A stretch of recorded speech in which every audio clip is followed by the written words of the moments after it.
by Colum Duggan. Long, long ago in Ireland, an aging druid was making his way to Loughcrew Cairn from his homeland near Drogheda, a good distance for even a young man to travel. The druid's following was dwindling at the time, and many had left the old beliefs behind, and much had been forgotten. The druid was tired and hungry and was glad to see a small cottage ahead. When at last he reached the cottage, he knocked on the door. A young farmer opened it and, scowling at the old man, demanded to know what he wanted. The druid told the young man of his long journey to the cairn, and then asked if he could have a drink of water or perhaps a small slice of bread. The farmer dismissed the druid, telling him that the crop had been bad that year and he could spare nothing. He then slammed the door, and the old man turned from the cottage and started to trudge wearily onward once again. At length he came upon a mill over a slow-moving river. He knocked on the door, and a servant answered. Again the old druid told of his journey to the cairn of Loughcrew, and asked for some bread and water. The servant was just about to slam the door in the old man's face when the mill owner arrived. "What is going on here?" he demanded of the servant. Before the servant could answer, the druid spoke up and told his story.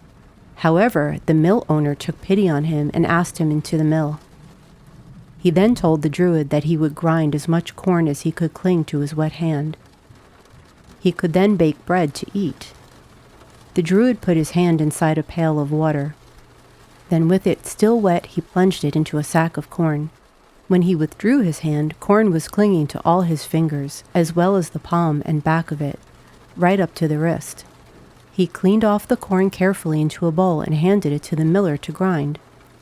When the miller had finished grinding it, the druid had a small bag of flour with which to bake some bread. He turned to the miller and thanked him for his kindness. "Tonight, if you place a saucer of milk below a sack of flour, you will be rewarded," he said, and thanking the miller once again, he went on his way. The miller told the servant what the druid had said, but he wasn't sure whether or not to believe him. Later that night, just before he went to bed, he decided to do as the druid had suggested and see what happened. So he left a saucer of milk beneath the sack of flour. The servant also decided to do as the old man had said, but having forgotten what to put in the saucer, he placed instead a saucer of water beneath the sack of flour. The servant and master slept deeply that night. The following morning the miller awoke and went to the saucer of milk. As he lifted the saucer, a sow and 6 healthy piglets ran from beneath the vessel. This was the druid's reward to the miller for his kindness and hospitality. Meanwhile, the servant had gone to see what all the squealing was about. He found the miller trying to catch the piglets and him laughing his hat off all the time. The servant went to his saucer and got ready to catch his sow and piglets. But as he lifted his saucer, out ran 3 molted mice, who headed straight for the flour. On seeing the mice, the miller lifted a handful of corn and threw it at the nearest mouse. As the corn flew towards the mouse, there was a sudden flash, and when the miller had blinked the light from his eyes, there on top of one of the mice was a cat. And that is how the first cat and mouse came to be. The end.